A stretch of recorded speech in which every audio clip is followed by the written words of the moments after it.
ഗവർണറുടെയും രാജ്ഭവന്റെയും സുരക്ഷ സിആർപിഎഫിന് കൈമാറിയ കേന്ദ്ര നടപടി ഫെഡറൽ തത്വങ്ങളുടെ ലംഘനമാണെന്ന് എൽഡിഎഫ് കൺവീനർ ഇ.പി. ജയരാജൻ. ഇന്ത്യയുടെ ചരിത്രത്തിൽ ഇല്ലാത്ത സംഭവമാണ്. സംസ്ഥാന സർക്കാരുകളുടെ അധികാര പരിധിയിലേക്കുള്ള അതിക്രമമാണെന്നും ഇ.പി. ജയരാജൻ ന്യൂസ് 18നോട് പറഞ്ഞു. സിആർപിഎഫിനെ രാജ്ഭവനിലേക്ക് അയച്ച നടപടി, കേരളത്തിലേക്ക് പോലീസിനെ അയച്ച നടപടി തികച്ചും ഫെഡറൽ തത്വങ്ങളുടെ ലംഘനമാണ്.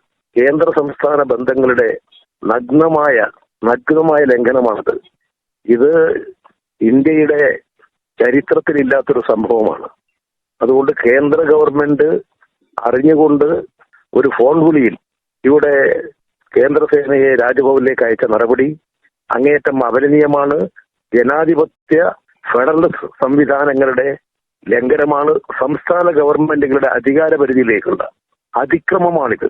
എല്ലാ ജനാധിപത്യവാദികളും ഈ നീക്കത്തെ ശക്തമായി അപലപിക്കാൻ മുന്നോട്ടേക്ക് വരണമെന്ന് അഭ്യർത്ഥിക്കുന്നു.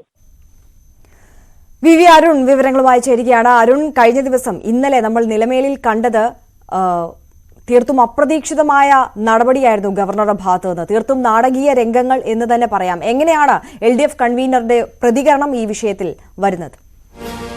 കേന്ദ്രസേനയെ സംസ്ഥാനത്തിന്റെ അനുമതിയില്ലാതെ ഇവിടേക്ക് അയച്ച കേന്ദ്ര നടപടിയെ ചോദ്യം ചെയ്യുകയാണ് സിപിഎമ്മും ഇടതു മുന്നണിയും. ഇന്നലെ മുഖ്യമന്ത്രി തന്നെ സിആർപി പോലീസ് വന്നാൽ ഇവിടെ എന്തെങ്കിലും ചെയ്തു കളയാമെന്ന വിചാരമുണ്ടോ? നേരത്തെയും സിആർപി പോലീസ് വന്നിട്ടുണ്ടല്ലോ എന്നുള്ള വ്യക്തമായ വിമർശനവുമായി ഇന്നലെ മുഖ്യമന്ത്രി രംഗത്ത് വന്നിരുന്നു. ഇപ്പോൾ ഇടതുമുന്നണി കൺവീനർ അത് കുറച്ചുകൂടി കടുത്ത നിലപാട് പറയുകയാണ്. സംസ്ഥാനത്തിന്റെ അനുമതിയില്ലാതെ കേന്ദ്രസേന വന്നത് സംസ്ഥാനത്തിന്റെ അധികാരത്തിന്മേലുള്ള അതിക്രമമെന്നാണ് ഇ.പി. ജയരാജൻ ന്യൂസ് 18നോട് പറഞ്ഞത്. ഇത് ഒരു കാരണവശാലും അംഗീകരിക്കാൻ കഴിയുന്നതല്ല. കേന്ദ്രസേനയെ പിൻവലിക്കണമെന്ന ആവശ്യമാണ് ഇപ്പോൾ ഇടതുമുന്നണി കൺവീനർ മുന്നോട്ട് വയ്ക്കുന്നത്. സിപിഎമ്മിന്റെ കേന്ദ്ര കമ്മിറ്റി യോഗം ഇന്നും നാളെയും മറ്റന്നാളും 3 ദിവസമായി തിരുവനന്തപുരത്ത് ചേരുകയാണ്. ഈ കേന്ദ്ര കമ്മിറ്റി യോഗത്തിലും ഈ കാര്യങ്ങൾ ഉൾപ്പെടെ ചർച്ചയാകുമെന്ന് ഉറപ്പാണ്. കേന്ദ്ര സർക്കാരിന്റെ സമരം, അതിനൊപ്പം തന്നെ ഗവർണറുടെ ഇടപെടലുകൾക്കെതിരെയുള്ള സമരം ശക്തമാക്കുന്നതിന് തീരുമാനങ്ങളും കേന്ദ്ര കമ്മിറ്റി യോഗം ആലോചിക്കും. അതിനിടെയാണ് കൺവീനറുടെ ഇത്തരമൊരു പ്രതികരണം. കൂടുതൽ നേതാക്കൾ ഈ വിഷയത്തിൽ ഇന്ന് പ്രതികരണവുമായി രംഗത്ത് വരാനും സാധ്യതയുണ്ട്. ആര്യ, ശരി.